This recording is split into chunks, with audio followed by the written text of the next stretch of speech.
One of the most underrated skills in Apex happens when you first enter the arena. That mad scramble when everyone's feet first hit the ground, and there's that rush to find a gun, find ammo, and then find people to shoot. But in my time playing Apex, I see that not a lot of people have a game plan when they drop. They really rely on RNG to get them loot and then go from there. Well, hello everyone, I'm your hostess with the mostest, 8-Second Gaming, and in today's video, I'm going to be breaking down exactly how to play early game and survive more off drop.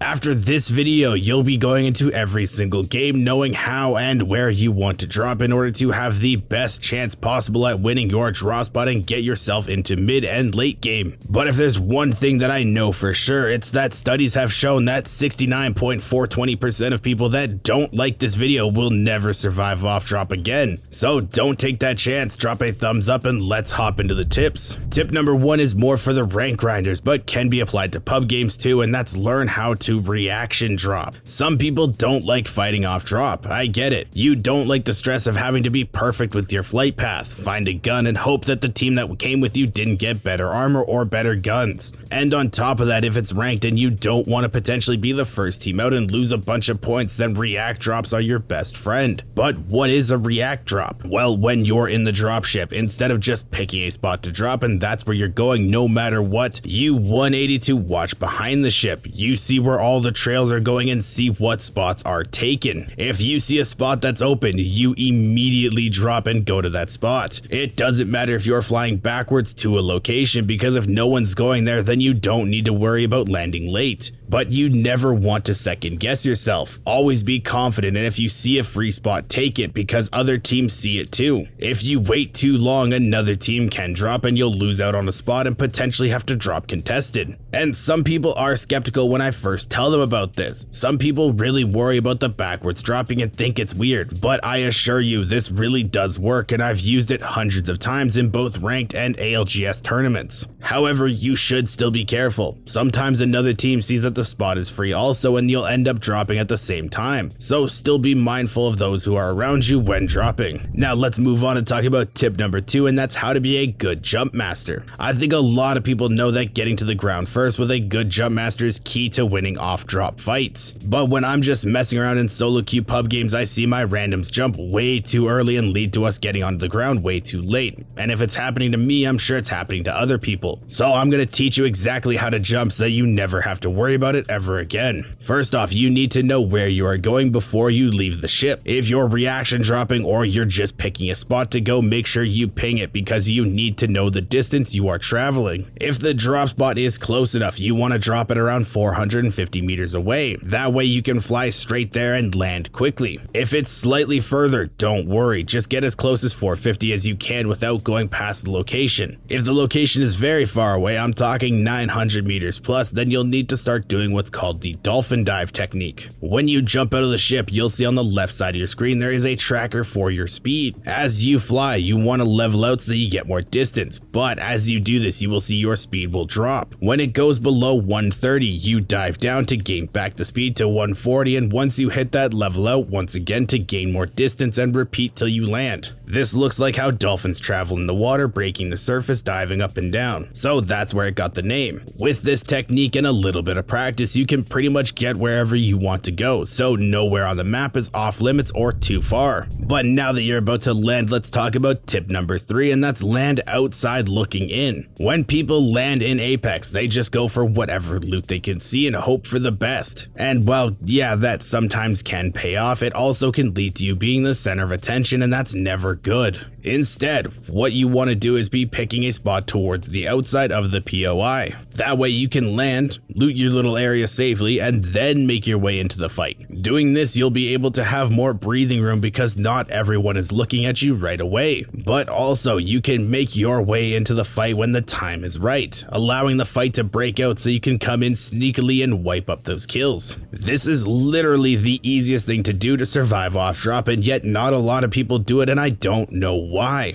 You still get a decent amount of kills doing this. You may miss out on 1 or 2, but when done properly, you'll be able to clean up the kills and walk out alive and ready to take on the lobby, so try doing this in your games a bit more. Sometimes people will hard contest you on loot, so if you don't want to get punched out, it's okay to swerve off and land towards the middle. Just be more aware of where everyone else drops so that you can loop around and force the other teams to fight. That way, once again, you're outside looking in and life is good. And tip number 4 is one that more people need to hear, and it's don't be afraid to leave a spot. Apex maps have way more loot on them than people think, and it's not that hard to scavenge up some guns to fight with off a few supply bins. So if you land with 20 other teams, don't be afraid to run away. This is especially key in ranked when people land in highly contested spots, not find anything and still try to stick it out in that area. For what reason? You have no loot, there's no point in being there, you're not gonna win a fight. A third, fourth, fifth party is probably on its way also. Just rotate out, save your RPs, save your life, and then come back later when you do have gear to fight with. I see a lot of my randoms, even some people I've watched try to prove a point to no one that they can take on a full 3 stack with just a P2020 and it never works out. Stop trying to be a hero, it'll get you killed and keep you hard stuck. Surviving longer off drop is one of the first steps in becoming unhard stuck. Perfecting these tips will lead to you lasting longer in game, and for those grinding ranked will lead to more RP. One of the other steps in becoming an absolute unit in Apex is subbing to the GameLeap Apex channel. We do daily, highly educational Apex Legends videos including tips, tricks, and news, so you don't want to miss out on any of these. Thank you all for watching. Once again, I'm 8 Second Gaming, and I will see you in the next one.